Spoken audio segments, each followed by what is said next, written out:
Hello दोस्तों, स्वागत है हमारे YouTube चैनल ब्लैक नीति में। दोस्तों, हरियाणा और जम्मू कश्मीर का चुनाव का नतीजा आया और चुनाव के नतीजा में इतना बड़ा उलटफेर हुआ जिसका यकीन करना मुश्किल है। कोई उम्मीद नहीं किया था, किसी को भरोसा नहीं हुआ था, किसी को अभी तक यकीन नहीं हो रहा है। देश की राजनीति को हिला के रख दिया है।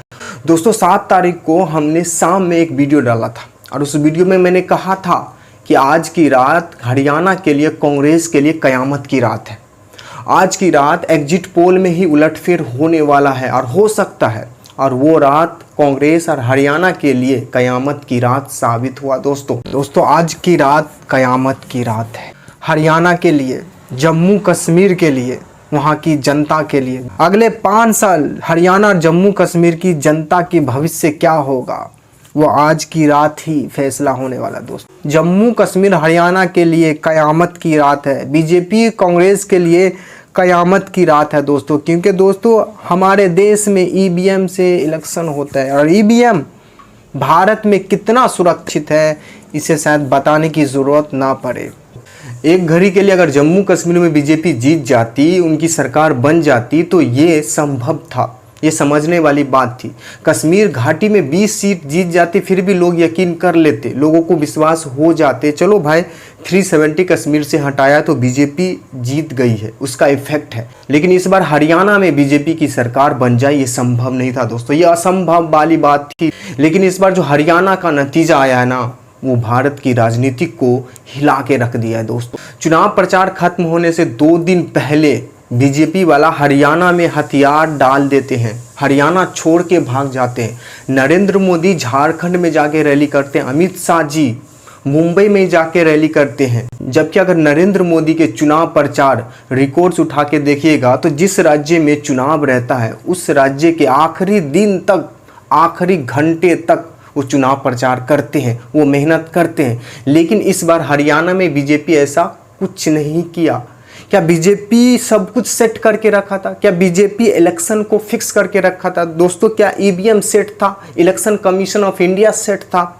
इसलिए बीजेपी 2 दिन पहले हरियाणा में हथियार डालना, हरियाणा छोड़ के भागना। दोस्तों, वहां के मौजूदा मुख्यमंत्री नायब सिंह सैनी एग्जिट पोल के बाद कहते हैं कि हमारे पास सब कुछ व्यवस्था है, सब कुछ सेट है।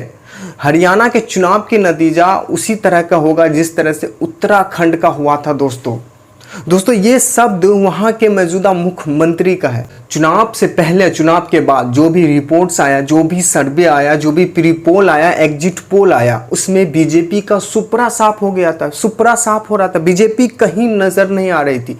लेकिन जो रिजल्ट आया उसमें कांग्रेस का सुपरा साफ हो गया दोस्तों, कांग्रेस कहीं नजर नहीं आ रही दोस्तों, एग्जिट पोल में उलटफेर कोई बड़ी बात नहीं है दोस्तों। इसी साल 2024 के लोकसभा इलेक्शन में उलटफेर हुआ है एग्जिट पोल में, लेकिन इतना बड़ा उलटफेर नहीं हुआ कि बीजेपी हार गई, बीजेपी की सरकार नहीं बनी, बीजेपी 100+ सीट ही जीती है।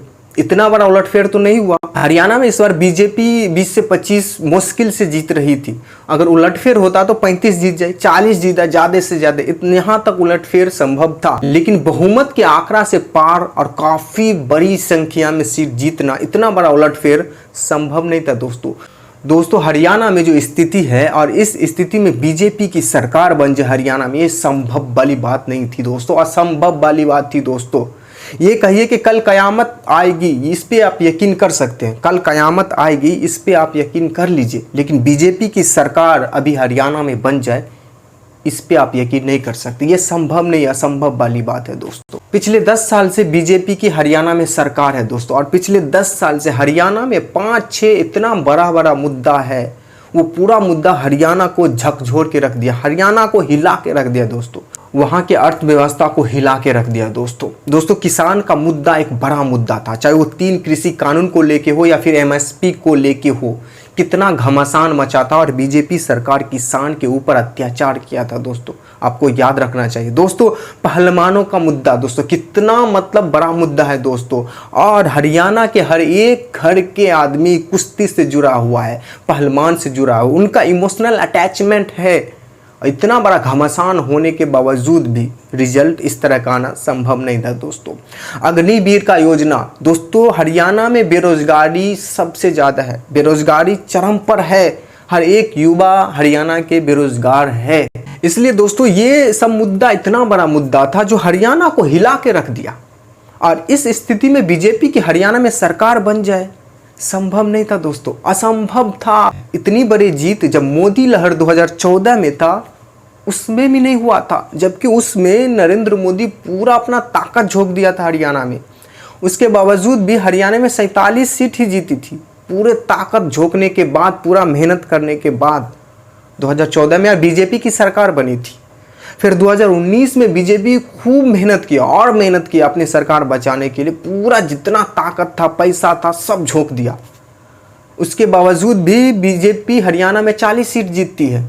लेकिन इस बार बीजेपी ना वो प्रचार किया, ना वो पावर लगाया, ना वो मेहनत किया हरियाणा में, और दोनों बार से ज़्यादा है बीजेपी इस बार सीट जीत गई है दोस्तों। इस पर सवाल तो कई उठता है दोस्तों, लेकिन करे तो करे क्या लोग, करे तो करे क्या। लोगों के पास बस सवाल है पर जवाब देने वाला कोई नहीं है दोस्तों। उस बार दोस्तों जनता के बीच में चुनाव हुआ, लेकिन इस बार इलेक्शन कमीशन और ईवीएम के बीच में चुनाव हुआ।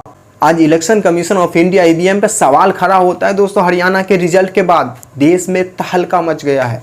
देश के हर एक भारतीय को यकीन नहीं हो रहा है ये कैसा हो सकता है, ये कैसे हो सकता है, ये संभव ही नहीं है दोस्तों, पर ऐसा ही हुआ है। तो दोस्तों ओवरऑल हरियाणा में बीजेपी जीत जाती है, बीजेपी की सरकार बन जाती है, बीजेपी बड़ी जीत दर्ज करती है। ये संभव नहीं था दोस्तों, इसमें बीजेपी का कोई रोल ही नहीं है। न बीजेपी उस तरह की मेहनत किया है, न बीजेपी उस तरह के प्रचार किया है, न बीजेपी उस तरह के पिछले 10 साल से हरियाणा में काम किया है। न हरियाणा की जनता खुश है, न किसान खुश है, न पहलवान खुश है, न मजदूर खुश है। हरियाणा में कोई खुश नहीं है। और उस राज्य में आप अभी तक की सबसे बड़ी जीत दर्ज कर ले, इस पे तो सवाल उठता है दोस्तों। साफ साफ इसमें ईवीएम में गड़बड़ी हुआ, कई तरह के सवाल है इलेक्शन कमीशन पे, जैसे मैं आपको पहले बता चुका। कई सवाल है इलेक्शन कमीशन के ऊपर, ईवीएम के ऊपर। लेकिन लोग करे तो करे क्या, कोर्ट जाए क्या? कोर्ट भी तो उसका ही है, कोर्ट में फैसला पलटा जा सकता है। दोस्तों बाद बाकी आपकी राय क्या है कि बीजेपी हरियाणा में जीतना इतनी बड़ी अंतर से क्या इस बार इस स्थिति में हरियाणा में संभव था या नहीं था? दोस्तों इस चुनाव नतीजे में ईवीएम का कितना रोल था, इलेक्शन कमीशन का कितना रोल था, गोदी मीडिया का कितना रोल था, इस पर भी अपना राय जरूर दीजिएगा दोस्तों इस वीडियो के कमेंट में हमें।